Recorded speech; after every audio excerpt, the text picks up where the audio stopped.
Dear God, lately I've been witnessing a lot of things I can't believe I'm seeing. This world is slowly falling apart, and it's starting to take a toll on my heart. Dear God, welcome sa Wednesday Word at salamat sa Panginoon na tayo narinig mo ngayon. Kayo ba nakakita na ng nalulunod? Nalulunod na tao. Kapag ikaw ay may nakitang nalulunod na tao, anong una mong gagawin? Sasagipin mo? Hindi. Alam mo gagawin mo, bibidyohan mo tiyak. Kaya nga daw maraming hindi makakasama sa rapture eh. Dahil na pagka nag-rapture na yung iba, ibibidyo at hindi sila makakasama eh. Pero alam nyo, kaya ako nabanggit yan. Sa panahon natin ngayon, pag tumingin kayo sa paligid, itong bansa natin, ipanalangin nyo talaga pagkagulo-gulo na. Magmula sa Senado, yung issue nila Diskaya, issue ng mga district engineer, sila Alcantara, yung kanyang assistant, si Bryce Hernandez, at nagkapalitan pa ngayon ang mga pinuno ng Senado. No? So, ang daming nangyayaring kung hindi pakikialaman ng Diyos ang ating bansa, nakakalungkot. Kaya ipanalangin natin mabuti na ang ating bansa maging maayos. Sabi ko nga, tayo ngayon ay nasa panahon na nabubuhay tayo na yung mga bagay na dapat ikahiya ay parang ipinagmamalaki pa. Katulad nung kanilang mga nakulimbat na hindi lang milyon, bilyon na sipin nyo, pinirmahan ng DPWH na isang opisyalis. Completed. Completed eh, hindi pa pala na, wala pala yun, kaya tinatawag na ghost project. Completed, nakasingil, tapos sila naghati-hati. Kaya kapag ang Diyos ay pinatawad ang Amerika, mahiya siya sa Sodoma at Gomora. Kasi ang Sodoma at Gomora ay grabe ang kasalanan nila sa Diyos. Sobra. Kaya pag ang Diyos, sabi niya, sa kasamaan ng Amerika, sabi ni Jimmy Swaggart, sa kasamaan ng Amerika, kapag ang Amerika hindi pinarusahan ng Diyos, mahiya siya sa Sodoma at Gomora. Ganon ka-strong yung binitawan ni Jimmy Swaggart. Sa ating bansa, sa palagay ninyo, kung titingnan mo kasi, kaya ako binanggit yung nalulunod. Ganon ang bansa natin ngayon. Palubog. Palubog talaga ng palubog. Mula sa ekonomiya, alam niyo ba nang mula ako'y maging Kristiyano, nung ako'y kabataan pa. Ang laging prayer request sa amin ay yung pag-pray ka natin ating bansa para sa kanyang uh, economic recovery. Yan. Lagi sinasabi na maka-recover sa kanya ekonomiya. Wala na maging youth ako laging prayer request yan, economic recovery. Wala man na ako nakita economic development. Kasi nga yung mga namumuno sa atin, ang issue ay sobrang mga naging ganid, mga naging greed. Sipin nyo, nakakalungkot na sa Facebook ang pangalan na ng JIL ay hindi na Jesus is Lord. Nilagyan ng isang taong galit kay Joel ay sabi niya yun, hindi na Jesus is Lord. Joel is liar. Isipin nyo nga, ang sakit noon. Joel is liar. Siyempre, hindi pa naman napapatunayan yung ba't nabanggit na nga ng ilan na siya daw ay kasamang mga nangumisyon ng 30% sa Bulacan. Dahil siya nga sa flood control projects. Totoo man to hindi. Pero tumingin kayo kahit saan eh. Kahit sa isang simpleng barangay lang eh. Sa simpleng bigayan ng ayuda sa barangay, minsan namimili ang kapitan eh. Hindi naman natin lalahatin. Eh, lalo na itong mga malakihang halaga na pinag-uusapan nila. The economy of the Philippines is really drowning. Papalubog talaga siya. At ngayon, papasok ka sa pamilya, minsan makikita mo yung salamin ng pamilya mo na kapos din kayo sa pera, kapos din kayo sa pangangailangan. So ang lumulubog, hindi lang pala ang Pilipinas, maging pamilya ko, papalubog din pala. At pag tinignan mo yung sweldo mo, marami kang kinaltas, maraming bayarin. Parang wala din nangyari. Oh. Ano ba namang klaseng trabaho? Ano ba klaseng hanap buhay ito? Kaya kung titignan mo yung buhay mo, parang ganun din. Wala din nangyari, parang papalubog ka rin ng papalubog. At hindi lang yun, pag pumasok ang spiritual life mo, ganun din. Napatutuklasan mo parang ikaw, yung spiritual life mo, papalubog din. Dahil yung mga inaasahan mo mangyari sa buhay mo, hindi pa nangyayari na nagiging dahilan para mawalan ka ng gana. At kaya nga nangyayari ngayon ay parang palubog din ang yung Christian life. At isang katotohanan yan, magmula dito sa bansa natin, pag na muna natin pag-usapan ibang bansa, Pilipinas na lang muna. Yan, pagdako sa pamilya mo, daming problema. Ano bang klaseng buhay ito? Parang hindi ata ako pinakikinggan ng Diyos. Hanggang sa napasok na sa buhay mo, Christian life mo, you start observing your life. Bakit ganito? Parang dami kong dapat ayusin, dami kong bayaran. Tapos kung ang Christian life mo ay hindi ka pa ganun ka-prayerful, pwedeng makadagdag sa iyong paghihina. At kaya ko ito binubuksan ng ganito para maintindihan nyo na what is really happening with my Christian life. What is really happening with our country. Even the lives we have. Yung kinabubuhay natin araw-araw, makikita mo na parang pati ikaw ay papalubog na din. At sasabay pa nga kung hindi ka ganun ka-prayerful, pati Christian life mo, mawawalan ka na ng gana. Kasi ang tingin mo ay para kang lumulubog. So ngayong gabi, pag-usapan natin na ilapit natin ang ating kanya-kanyang kalagayan sa Panginoon. Sa Panginoon. At ito yung ating pag-uusapan, yung dealing with drowning. Dealing with drowning. Yung pakitunguhan. Paano natin pakikitunguhan ng pagkalubog? Dealing with drowning. Alam nyo, sa Bible, alam nyo yung kwento na minsan na natin napag-usapan o maraming beses natin napag-usapan, yung si Jesus ay naglakad sa ibabaw ng tubig at pagkatapos si Pedro ay sinabi niya na, Lord, kung talagang kayo yan, paparehanin niyo ako. Alam natin yung kwento eh. Hindi natin babasahin yung buong kwento na yun. Ang sinasabi ko lang ay, yung buong kwento na yun ay nagsasabi na si Jesus ay nung challenge ni Peter, Lord, if it's you, tell me to come to you. Sabi niya, okay, come. So, di ba alam natin ang kwento na, hindi ko nakababasahin eh. Nabasa natin ang kwento, siya ay nakalakad. Pero alam niyo kung saan pumasok? Nung siya ay papalubog na, yun ang gusto kong pansinin, napansin niya yung wind, nakita niya, tapos yung mind niya, tinakot siya, nalulubog siya, so naramdaman niya yung malakas na hangin, at nag-umpisa na nga siyang lumubog. At dahil doon, sumigaw siya, Lord, sabi niya, save me! Tapos ang gusto ko lang pansinin, nung sinabi ni Jesus, you have little faith, bakit ka nag-alilangan? Pero bago yung sinabi ni Jesus kay Peter, ang nakasulat, agad siyang inabot ni Jesus. Sa ibang salin, immediately Jesus reached out his hand. Agad-agad, ito ay inabot ni Jesus ang kanyang kamay. Yun lang actually yung part na yun na immediately Jesus reached out his hand. Yun lang ang gustong pag-usapan. Yung ibang kwento, ibang part ng kwento, alam nyo na eh. Pero kailan nangyayari yun? Yung Jesus reached out his hand immediately. Kaya ang sabi ko, hindi naman siya nalubog, di ba? Iniangat siya eh. Pero yung pagkalubog, nararanasan talaga. Pero dito, ang sabi ng Bible, si Jesus ay agad siyang inabot. Ngayon, sa ang version, makita niyo sa Matthew 14, verse 30. But when he saw the wind, kung natin pag-usapan yung umpisa, alam niyo na yung kwento eh. Pero nung siya naglalakad na nga, but when he saw the wind, he was afraid and beginning to sink. Then he cried out. Sabi niya, Lord, save me! Immediately, that is the word. Immediately, nung siya papalubog na, immediately, Jesus reached out his hand and caught him. You of little faith, he said, why did you doubt? Ikaw na may maliit na pananampalataya, hindi wala. Meron, kaya lang maliit lang.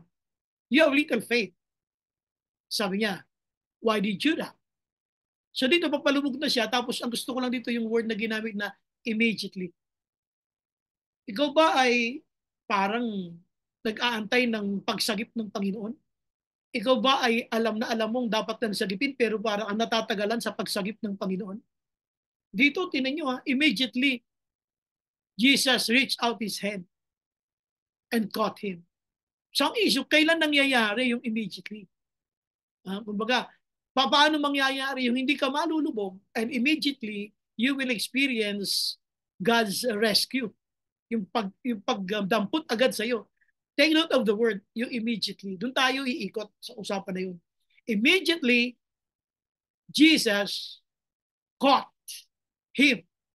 Kumbaga, agad-agad siyang inabot ni Jesus. Kaya nga ang team natin is dealing with drowning. So, paano ba pinakikitunguhan ng Diyos yung pagkakalubog natin at tayo ba hinahayaan?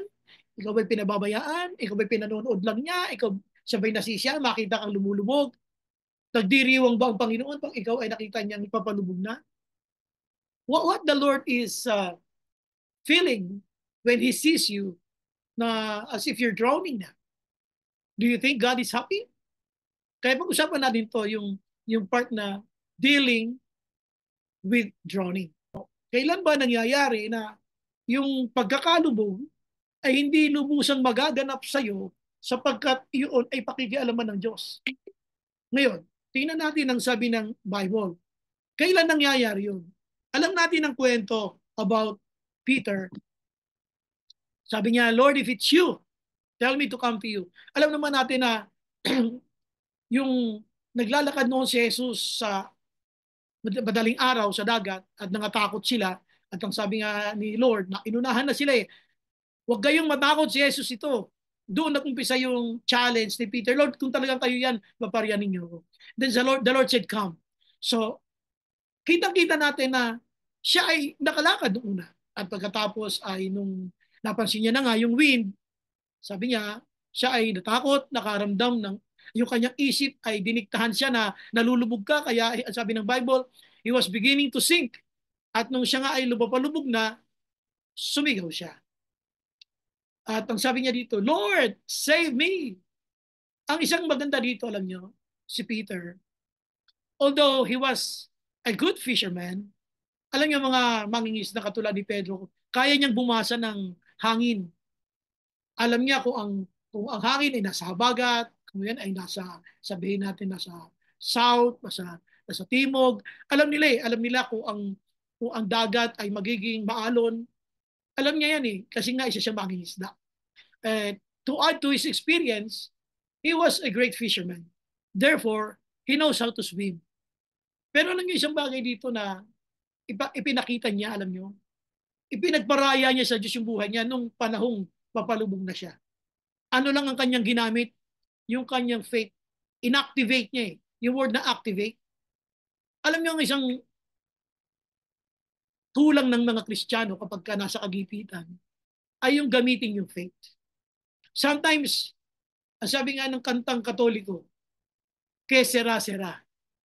No? Merong kantang Katoliko na, que sera, sera. Whatever will be, will be. Ibig sabihin nun, kung ano man ang mangyari sa iyo na yun, que sera, sera. Whatever will be, will be. Ang Kristiyano, hindi pwede sa Kristiyano ang que sera, sera. Because we have the faith that we can use. Hindi pwede yung everything goes. You have to use your faith. Kailangan, hindi pwedeng ganito. Kailangan ma-stop ito. Hindi pwedeng ganito. Diba? Parang si Ping Lacson. Grabe, hahangaan mo yung kanyang research. Grabe, paano niya nakuha ang mga research sa'yo, mga information tungkol sa mga anomalya sa flood control. Tingnan nyo, siya lang ang mayroong ganun ka-comprehensive na research. Wala yung iba. Kaya sabi ko nga, kung ito'y magiging pangulo, hindi ko naman siya pinangangampanya. Eh, baka iboto ko yun. Kasi nga napakahusay niya mag-research at kaya niyang sabihin, kaya niyang tayuan at pangatawaran niya, sinasabi niya. Ang ibig sabihin, sabi niya, ayokong matuloy sa pagkasira ang bansang ito, mahal kong Pilipinas. Kaya nga siya lang ang tanging senator na walang pork barrel. Sabi niya kasi ang pork barrel, ito yung pinag-umpisahan ng korupsyon. Sabi niya, so kaya ko ito binabanggit. Tingnan niyo ha. Sabi niya, this must be stopped. Hindi pwede magpatuloy na ganito ang programa ng DPWH kasi maging ang Pangulo natin, sinabi niya kay Vince Dizon, sabi niya, hindi pwede magpatuloy ito. Sige, bahala ka na dyan. Sagasaan niyo yung masasagasaan. Ngayon nga, sino yung mga napangalanan ngayon? Si Romualdez. Isipin, pinsang buho yan ni Marcos. Isipin mo nga, sa sign ni Imelda. So, kaya ko pinapakita ito para makita ninyo na, sabi niya, kailangan itong mahinto. Hindi siya na bumayag na anything goes or everything goes. Ganon ka rin with your Christian life. Kung tingin mo parang kang papalubog, huwag mo hayaan. Dito si Pedro, papalubog siya eh. Pero hindi niya inayaan na basta na lang siya lulubog. Alam niyo siya sumigaw siya eh. Lord, save me! Hindi siya pumayag na, ano ganito na lang, lulubog na lang ako, mamamatay na lang ganito, hindi ko nagamit yung faith ko. Isang tayo hirap na sa buhay. Ano, hahayaan mo lang na hirap ka na lang sa buhay? Hahayaan mo na lang na ganyan ang sitwasyon mo, umiyak ka sa Panginoon, tawagan mo si Lord. At dito, sabi ng Bible, na-activate yung kanyang faith. Activate talaga. Kasi nung papalubog siya, wala na to. Papalubog na siya eh. Ang iniisip niya dyan, wala na, papalubog na ako. Pero yung kanyang pagkakakilala kay Lord, nandoon pa rin. Kaya nga lang, yung faith niya na yun ay hindi sapat. Dahil nung una, okay eh. Pero nung nadala niya, nakita niya marami mga malaking alon, lahat na yun eh, nag-contribute para siya lumubog. Kumusta ka? Ang ayos-ayos mo nung una eh. Okay na okay yung faith mo nung una eh. Kaya lang, nung nakakita ka ng mga bibigat na mga pagsubok, mga problema, na nakaka-discourage at nakaka-disappoint, ano, hahayaan mo na lang na ma-disappoint ka, ma-discourage ka? You have to live above the status quo. Kumbaga, hindi ka papayag na ikaw ay mabuhay ng anything goes na kung ano na lang. Kailangan labanan mo yung kung ano yung nangyayari sa paligid at sa iyong kaloob-looban. You have to activate that faith. Huwag mo hayaan na papalubog na ako, kawawa naman ako. Oo nga, sige, mamamatay na lang akong ganito. Ganon. Hindi ganon. Yung natitira pang faith na meron ka dyan, use it. Kaya ano tumawag siya kay Lord? Alam ni Lord yung urgency. Alam ni Lord yung urgency. How do you call upon the Lord? Does God feel the urgency in you? Nakikita ba ng Diyos sa'yo yung urgency? Nararamdaman ba ni Lord when you call upon Him na meron kang urgency? Na talagang pinararamdam mo, Lord, kailangan kita. Kung minsan alam nyo, kaya tayo walang ganong confidence na paglapit sa Panginoon kasi hindi tayo nagbabago eh. Marunong lang tayo umiyak, pero hindi tayo marunong magbago. Pag umiyak ka na sa Panginoon at tinuruan ka na ng Diyos, dapat kasama nun ay yung pagganda ng ugali natin, pagganda ng iyong Christian life, nakakakita ng pagbabago si Lord. So, pag hindi nakikita yung, kaya ikaw mismo parang alanganin kang lumapit sa Diyos. So, ulitin ko uli, dito sinasabi natin na ang sabi ng Bible, yung kanyang faith, inactivate na talaga yung kanyang faith. At number two, sabi natin, dealing with drowning, titingnan naman natin ito doon sa kanyang pagtawag pa rin. Doon pa rin sa part na tumawag siya, Lord, save me. Alam niyo, ang gusto ko ipakita dyan doon sa Lord, save me. Binanggit ko kanina ang katangian ni Pedro. He was a good fisherman. He could have swam, no? Pwede siyang lumangoy sana papunta doon sa bangka. Or pwede rin siyang lalapit sa Panginoon pero hindi full. Pero dito alam niyo, yung kanyang pagiging isang good swimmer as a fisherman, hindi niya ginamit eh. Alam niyo, napapalubog na siya. Hindi niya ginamit yung kanyang skill ng paglangoy. Ginamit niya faith pa rin. Hindi nga lang sapat. Eh, sabi ni Lord, you have little faith eh. So hindi sapat. Pero ang maganda dito sa kanya, yung number 2 nga, hindi lang yung activate, kundi accurate. Accurate. Sa panahon ng paglubog, hindi tropa ang lalapitan. Lalo hindi sa bisig ng jowa ang lalapitan mo. Sa panahon ng paglubog, kay Kristo ang tamang lapit. Tingnan nyo, sabi ha, when he saw the wind, ano umandar? Ice. He saw the wind, umandar ice. Tapos, he was afraid kasi yung mind niya nag-dictate, ang sabi ng paligid, hopeless ka. At ano pa ang sinabi dito? Binigyan siya ng feeling na, pangdamdam na you are going to sink. Kasi nga malakas ang hangin at tumatama rin sa kanya yung alon ng tubig. Ramdam niya. At hindi lang yun, doon na siya umiyak ng tawag sa Panginoon. Lord, save me! At dito sabi ng Bible, he called upon Jesus. Very accurate. Kaya ako sinasabi very accurate. Pag panahon ng parang ang lulubog, dapat kay Kristo ang lapit. Eh kung minsan mga hirap ka na nga sa buhay, tapos ang ginagawa natin karagdagang kasalanan, lalo tayo malalayo sa Panginoon. Kasi hirap na nga tayo sa trabaho natin, hirap na nga tayo sa kapaligiran natin, hirap na nga tayo sa mga dapat ayusin sa pamilya. Instead na lumapit sa Panginoon, eh hindi ka sa Panginoon lumalapit, sa tropa. No? O minsan mga kaibigan, minsan mga taong alam mo, hindi na makakatulong sa iyong spiritual life, pero sa kanila ka nagdidikit. Dapat, Kapag ikaw ay nahihirapan na, hindi ka lamang sa Diyos nagdidikit, kundi sa Kanya ka talaga lumalapit. Dahil ito, tingnan ninyo, yung pattern na pinakita ni Peter, the pattern of Peter, the pattern of Peter, ay yung sa dulo ng kanyang mga naramdaman, kay Kristo siya lumapit. Kumusta? How are you today? Ano ang mga senaryo mo? Nakakaramdam ka na ba ng paglubog, pagka-discourage, pagka-disappoint? Ikaw ba ay nagtatampo sa Diyos? Ikaw ba ay parang nawawala na ng gana sa paglilingkod sa Panginoon? Ikaw ba ay parang wala ka nang makitang hope? Wala ka nang makitang ganda ng iyong pananampalataya? Dito alam nyo, ang maganda rito alam nyo, umamin si Peter ng kanyang kalagayan. Hindi siya nag-pretend. No siya papalubog na, unti-unti lumulubog, I'm okay. Okay lang ako. How are you?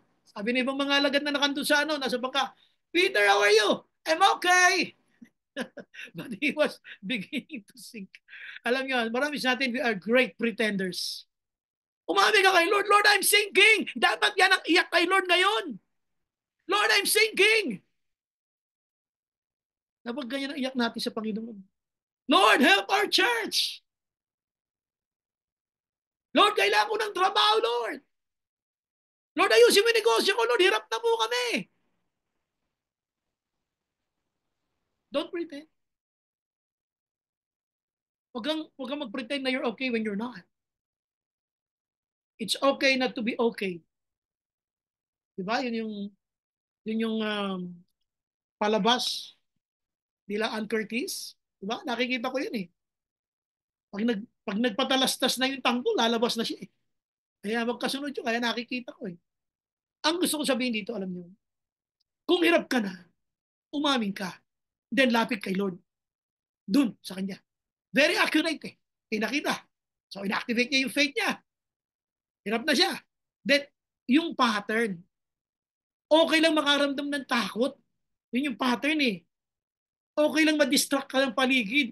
Yun ang pattern na nangyari kay Peter. And then he felt like sinking. Diniktahan siya ng fear sa kanyang damdamin because of what he saw and what he felt. And then he cried out. Ibulalas mo yan kay Lord. Yung takot mo, ibulalas mo kay Lord. Kung sabihin, kumusta ka na sister, kumusta ka na brother? I'm okay. Pero papalubog ka na eh. You're still okay? Lapit ka kay Lord. Lord, I'm sinking. Lord, hirap na ako. Lord, ulubog ako. Gano'n ka bang feeling? When was the last time you cried upon the Lord? Kailan huling nabasa ng mga luha ang iyong mga mata? Alam niyo, naghahanap lang si Lord ng totoong lapit. Lapit tayo ng totoo. Hindi naman sinasabing wag mong maramdaman yung mga takot na yan eh. Nakakaramdaman tayo kasi we're humans. But because of our relationship with the Lord, that's why you remain standing. Ang sinasabi lang dito ni Peter, I know how to swim. Pag ako lunod na gagamitin ko yan. Pero hindi. Umpisa pa lang ng paglubog, alam na alam niya kung kanino siya lalapit. Kaya sabi ng Bible, immediately God reached out His hand and caught him. Agad-agad. Hindi ka naman panonoodin ng Diyos eh, habang ikaw ay nahihirapan eh. Alam mo gusto ni Lord, umamin ka lang kung ano nararamdaman mo ngayon. Nahirapan ka, umamin ka. Hirap ka na, umamin ka. Lord, save me! Huwag ka mag-pretend. At ang pangatlo dito, hindi lang yung na-activate niya yung faith niya, tapos yung pagtawag niya, yung accurate, tandaan nyo, ang ating ditong theme is dealing with drowning. Paano ba pakikitunguhan yung iyong paglubog? At ang pangatlo dito, alam nyo, kung mapapansin nyo, total, si Pedro naman pala ay sasagipin ng Panginoon. Eh bakit niya ba ipinaranas? Yun eh, di ba? Minsan may mga karanasan tayo sa Panginoon na very unpleasant and then we tell God, Lord, why me? Lord, ba't ako pa? Lord, sa dami, ba't ako pa? Lord, sa dami na pwedeng Batuhan ng mga problema to, mga payagan mo ng mga problema to, Lord, bakit ako ba? Yan ang mga silent questions and secret questions we have na hindi mo lang maamin na tinatanong mo si Lord. Alam nyo, lagi itong iisipin. God can change situations, any situation. But He is more on changing you than situations. Si Lord ay mas gusto niyang mabago ka kaysa baguhin ang iyong kalagayan. Dito pinayagan niya eh. Anong tanong? Tandaan nyo ha. Okay. So ang usapan nila, nagbiyahe sila, tapos madaling araw, si Lord nagpakita, akala nila multo, sabi ni Lord, don't be afraid, it is I. Si Jesus to, huwag kayong matakot. So, sabi ni Peter, Lord, if it's you, tell me to come to you. Okay, so nakalakad siya, sabi ni Lord, come. So, anong nangyari? Nung sinabi niya, come, nakalakad siya, di ba? Alam natin sa umpisa. Pero ang gusto nga lang part sa kwento na to, ay nung siya nakita niya yung wind, tapos naramdaman niya yung alon, yung waves, at pagkatapos ay nag-sync sa isip niya yung dinidikta ng paligid na siya ay lulubog. At siya nga ay unti-unting lumubog. So nung unti-unti na siyang lumubog, he knew that he was not okay. He knew that he will die kapag siya hindi tumawag sa Panginoon. Kaya ang ginawa niya, nung siya papalubog na, he was beginning to sink, he called upon Jesus. Ngayon, ano ang ginagawa nung ibang mga alagad? Some of the disciples just watched him. Maraming na ang nag-criticize dito kay Peter. Kasi nga si Peter ay ang ganda-ganda ikaw ng una nakalakad eh. Pagkatapos ika eh sa dulo, bigla na lamang siyang lumubog. Alam nyo, hindi pwedeng criticize si Peter ng ganun. Sapagkat yung kanya mga kasamang alagad, ganun din ang ginawa eh. Pinanood lang siya eh. Hindi nga sumubok yung iba dun eh. Pero siya nag-try. So ano ngayon ang mapapansin nyo nung siya ay lumapit sa Panginoon at pagkatapos nakalakad at unti-unti naman siyang lubog? Ano naman ito, yung epekto nito sa mga nanonood ng mga disipulo? Katulad mo, sa karanasan mong nangyayari sa iyo ngayon, sino nakakaalam na meron kang ganyang kabigat na problema? Best friend mo, kapitbahay mo, classmate mo, sister, si brother, si pastor, mga deacons. Sino nakakaalam na mabigat mong problema? Hindi mo alam, they're just watching you. Pero dito, alam mo ang nangyari? Nung na-overcome ni Peter, nung naipakita ni Pedro na si Lord pala, pagbabalubog ka na, hindi ka pala pababayaan kasi nga agad, sabi ng Bible. Immediately, Jesus reached out His hand and caught him. Si Lord pala, hindi ka pababayaan kahit papalubog ka na. Nakita yun ng mga alagad. At kaya nung pansinin nyo ha, pag pasok nila, pag akyat nila sa bangka, and the wind died down. Pag akyat nila doon sa bangka, and the wind died down. Tanong, bakit nag-die down?